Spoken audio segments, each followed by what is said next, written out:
பரம்பொருள் நீயானாய் எனக்குள்ளே உயிரானாய் என் விழி ஒளியானாய் நம சிவாய.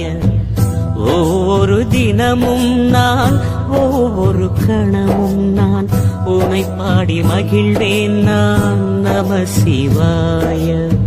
புவி எனும் மேடையிலே தினம் ஒரு வேடம் தந்து என்னை நீ வாழ வைத்தாய் தேவா, என்னை நீ வாழ வைத்தாய். பரம்பொருள் நீயானாய் எனக்குள்ளே உயிரானாய் என் விழி ஒளியானாய் நம சிவாய.